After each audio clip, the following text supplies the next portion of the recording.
Hey guys, I thought I'd redo the old video or the last video because it didn't turn out as good as I wanted. Okay, yeah, it just got a bit messed up there. But let me now begin again with trying to explain my whole theory and adding it some more stuff to it.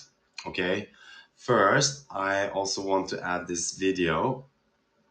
I'm going to add the link in the description for this Michael Button guy who writes of evidence that might rewrite our human history.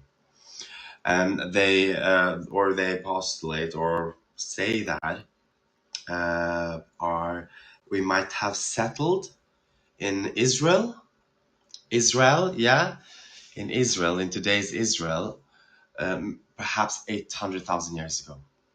That there is evidence that we settled there and stayed, that we learned to work, agriculture much earlier. Okay, so almost a million year earlier, we're talking now 800,000 years, we have existed as pretty much this human form. Yes, we don't know that. We don't know anything. Okay, we're always going to be in the position of not knowing. I'm not saying that I'm right in everything that I've put forward here, but I am saying that there's something in it, and it has revealed to me much more than I could ever fathom, that I could ever think of that I would. Okay, so this journey is definitely happening. This is not a joke. Nothing here is a joke. This is real.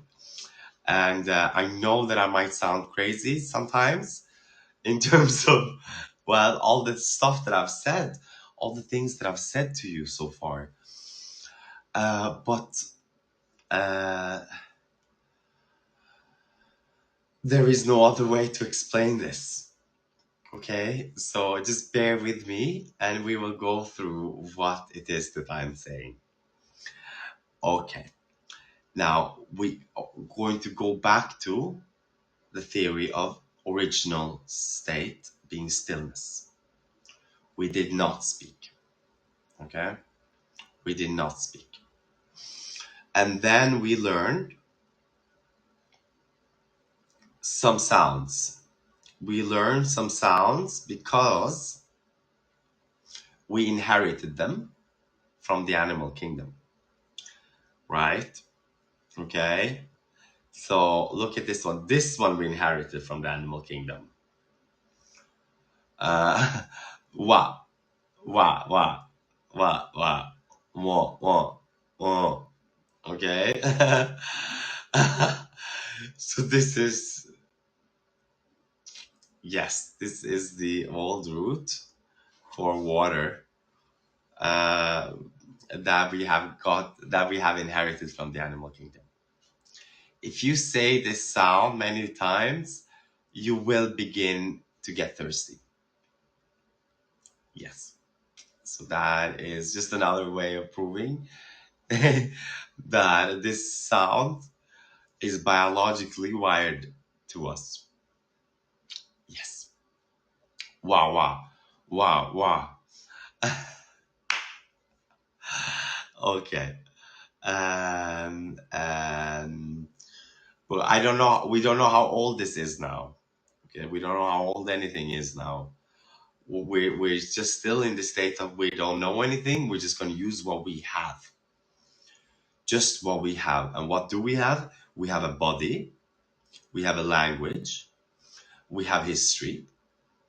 And we have some certain things that can help us or we have knowledge of what has happened. We have gathered a lot of knowledge till now. So this journey should not be impossible. In fact, it is very possible because we are still the same beings. We're still the same man and woman. We mustn't extract ourselves out of this. which is what we're doing. We always look back and be and look at it from, oh, how did they? But the fact is more, how did we back then? How did we look at it? And why did we look at it that way? Because there's always a sense, there's always a reason. There is no cause without effect, and no effect without cause. So there was a reason for why things happened the way they did. Uh, um, but we're always extracting ourselves and our sense of self, our sense of sensation, our sensations, and our sense of sense, what makes us us, what we can relate to also, because we're all in this same body, more or less. All men are in the same male body, and all females are in the female body, but they're all still a body, just one, a body, right? And in their perspective, in the old days, there was no you, there was only the singular I, because we were all I. We were all this life. We did not extract ourselves from nature. We never did that. That was not our duty. Our duty came natural to us. We were the protector of this garden, this beautiful paradise, because that is what it was, and we were its gardeners. We were the gardeners, the angels. These stories are not stories. They're stories of how they saw it. They're not fantasy. This is not a joke. These religions, there's stuff in it that's real. It's just that it's not with the wings and not the whole fantastical stuff that was later added via artists and culture and reinterpretations of stuff. We just need to reduce or remove all the extras, add-ons, and just stick with the roots. And the roots will tell us the way. The root will tell us what our ancestors believed in, or how they saw this existence that they were part of. Okay? Yeah, they will, and it will. I mean, and they have, and this whole journey is pretty much in our bodies. But their whole perspective was the first person's perspective, because they knew that there was no one else that could perceive what they saw, what they perceived. So this first person perspective was the only perspective, because we were all it. We were all this one consciousness, and this will, this one will, and we acted from that. So we were the protectors of the garden, and then we lost it. We lost it because the religion tells us we wanted to know. What is it that we wanted to know? Our existence. Okay? So this devil, this this apple, this tree of knowledge, this curse, this banishment, this fall from grace, it's literally, oh God, it's literally our own fall into the intellect and into this modern era that we now exist in, into this, which is beautiful. Sure, it is beautiful, but it has lost spirit. We have lost touch with spirit, with life, with nature, with the grass and the air and all the animals. We're not loving anymore. But God, now I really digress. But in the end of the day, this wah wah sound, ooh, ooh, ooh, ooh, ooh, wah, wah, wah, wah, wah, wah, wah. would be further refined. So this u would later become the fluid, milk. I mean, not milk, but yes, milk also, but water and mom, and this would become the hard and the father, the food. So like this would be the substantial, and this would be the substantive, the soft, the feminine. Ooh, ooh, and would become the father, but they would all come from this wa sound, which was water. So we were a kid, we were a little kid who realized we existed. That is what happened. We realized we existed, and since then we always wanted to know more.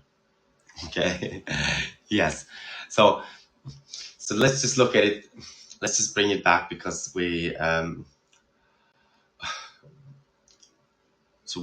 the religious accounts of what happened, and remember that there must be some truth in it because those stories have been told, and they're like literally they've been told, but we must forget that how they saw it was different. Yes,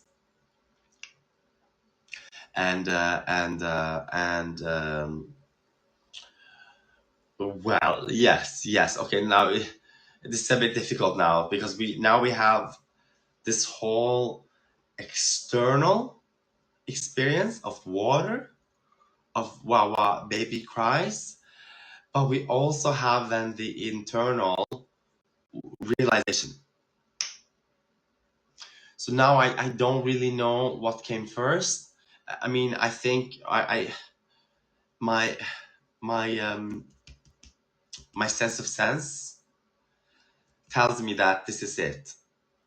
This is it, in fact, that mom and dad was our God.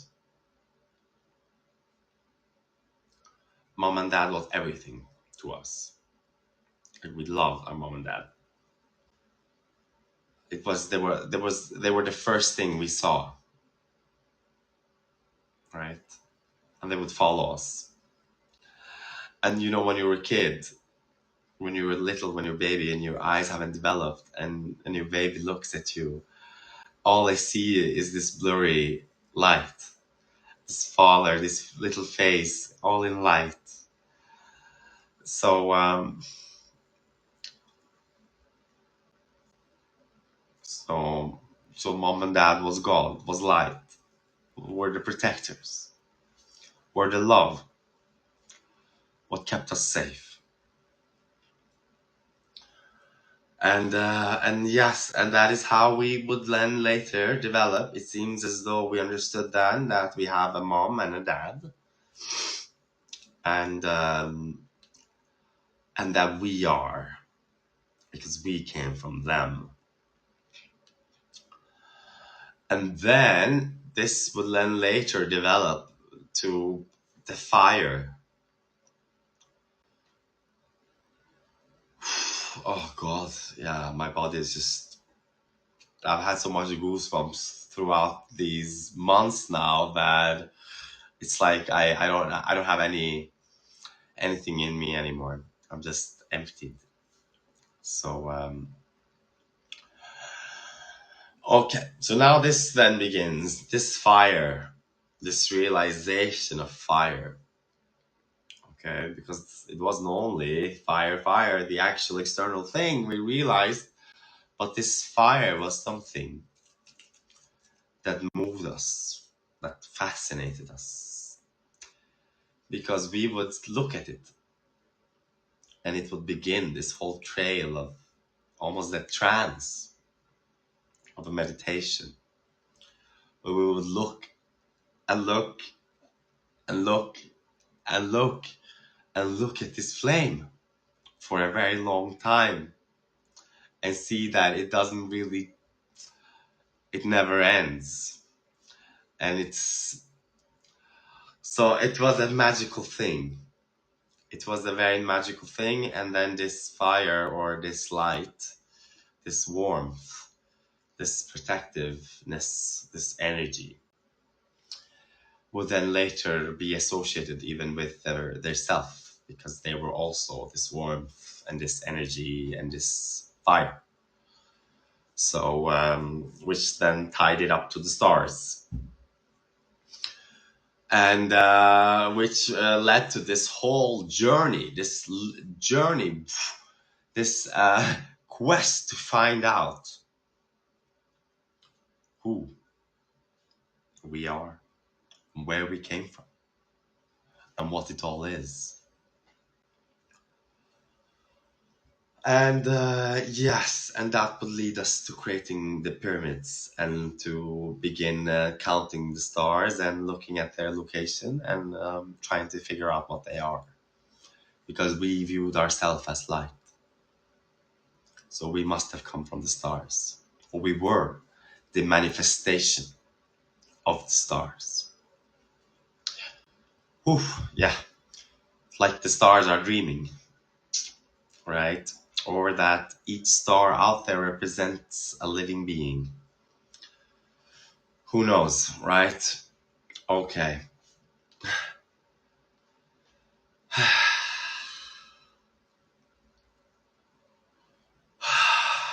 Yeah. And then this R sound would come in. This wheel, this this ring, this roll, this rot, and well, very many European words now, and even Arabic. But this would give us time as well, and cycles, and seasons.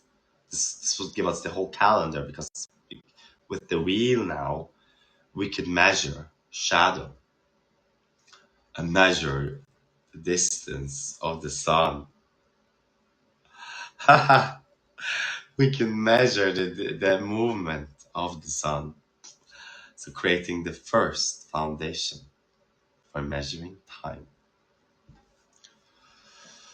Oh God, this is yeah, yeah. I'm just so privileged. Truly.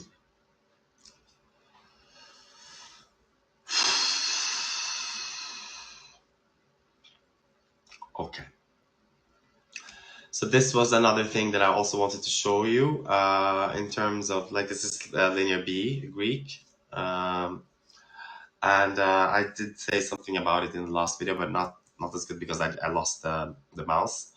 But as you can see here, we, wa, this water symbol even is here. But we don't really know we don't know if this is the actual correspondence, but it seems as though it is, because a, da, ya, ka. This is very difficult to explain, but this is now a line that is being split, and we know that da means the split. Ja, we don't know what ja, but this could have been a j, ja, ja. This would then create the living thing. So two things to create one. I don't know, but we know that ja means a living thing. Ka means everything or has. So this is where we also get the number 4, kater, cuatro, ka. Okay. But ma and na and pa and cha. Cha is where we have the what sound, or cha in Albanian, cha, che, chi, chu. That would later become the ka, ke, ki, ku in the Latin ones. And then what, where. Yes, in the Germanic and so on, and the Norse and the Anglo-Saxons. So yes. But this could have also have meant, well, I don't know. I don't know. What I am doing is using what we have. There are some theories that this has been deciphered, but I have looked at the deciphering, and it's just Well, it doesn't really make sense. I have looked at it, I don't know, but I did my own interpretations and there were something else. And they still made sense. There were still more meanings that could be extracted, apparently, if we use Old Albanian. Okay. And then, yes, so now again, just trying to explain this whole thingy bob. Um, so, I have explained it to, I mean, I can explain it to you. I have explained it to you many times, but I just want to be more and more clear and more transparent and precise. I need precision a lot, but this is a big job. So precision will be, unfortunately, will be compromised in many areas because we need to do it and then rather refine it later on. Uh, right? Otherwise, we will get stuck on details and then we would hinder or stop the further journey in. Okay. So how do I explain sound correspondence in my theory? I base my approach on a general to specific principle of linguistic evolution. This means that monosyllabic roots in early Indo-European and related language families were polysemic. They held multiple, often abstract or existential meanings. Yes. Over time, as human thought, society, and language became more complex, these general root sounds were split and refined into newer words with more specific meanings. Yes. Okay. Collect all monosyllabic roots, words across Indo-European languages and neighboring families like Uralic, Semitic, and Dravidian for comparison. Example roots: chi, ma, ra, ka, el, al, pa, tha, ba, da. Okay, and then we have to remember, yes, so create a phonosemantic map, organize these roots by vowels, I, U, and consonants, k, g, m, n, r, l, s, z, t, d.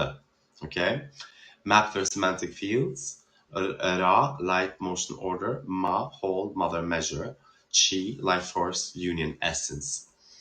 Observe how these roots evolved into more refined terms in later Indo-European languages, Latin, Greek, Sanskrit, Germanic, Albanian.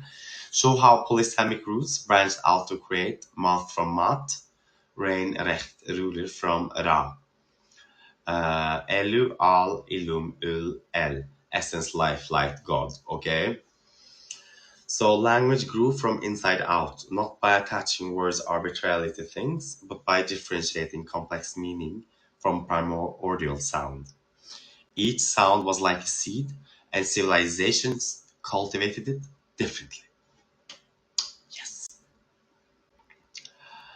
Okay, and then again, I asked it to, how does this contradict or do my findings contradict Grimm's law or Grassman's law? And let's look. I've told you in the previous ones what these are, and if you're a linguist, you should know what these are, because these it's like a law that if you use a B word, this would drift to become a d, b, d, b, d, b, b, b, d, d, d. No, the d and t is much closer. D, t, d, t.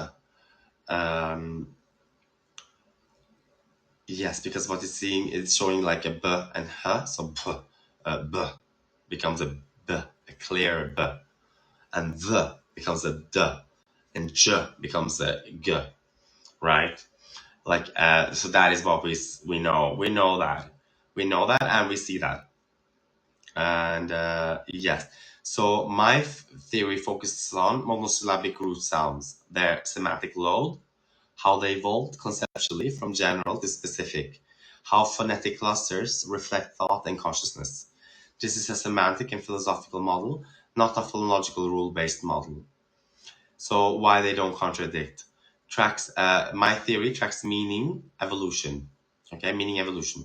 The Grimm's and Grassman's law tracks sound changes only. I explain semantic branches. They explain phonetic shifts. I work across language families, and they go specific to language branches. Involves conceptual phonosemantics, involves phonetics and articulation, right? So this is devoid of our natural sense to it. What makes it relatable? Why U is low for us all? Why A is all covering, all encompassing, and why I is always a bit higher or internal? Okay, right. So now you know. So they're complementary. We need them. We need these laws. These laws will help us just strengthen what I've been saying, because these laws um, will tie all our languages together, showing truly that once upon a time we spoke one language and we shared one spirituality, one truth that would later diverge. So Grimm and Grassman's Law and Langria and all these other people, and a big thanks to them, obviously, they're great people. They describe how sounds changed. I describe why those sounds meant what they did and how meanings evolved. Yes. Okay. So I'm going a bit earlier. I've come in before these guys because I am at the root where our ancestors are deciding the sound to something and why that sound best represents the idea that they want to convey. Okay. Yes. Example where they might interact. Ra, rech, rech. You could use Grimm's law to explain how initial R and final consonants change phonetically over time. Yes. But your theory explains why that cluster carried the meaning of rule, straight, order. Yes. See? So they can explain the changes, but they can't explain why the changes happen. So your phonosemantics findings don't contradict these linguistic laws. Instead, they operate on a broader, more conceptual layer, tracking how the soul of language evolves, while Grimm and Grossman describe how its form evolves. Yes. So that is it. That is it for now. That was a really, really big journey, guys. And thank you for joining me so far. It is my greatest pleasure and honor to do this journey with you. What else? There's much more to show you as well. Obviously, I thought that I can do more videos on the Albanian language, so that we can look at them as well. Look at the monosyllables that we find in them, because they are going to show us quite a lot of things too. Okay, thank you very much. Thank you for listening, and have a good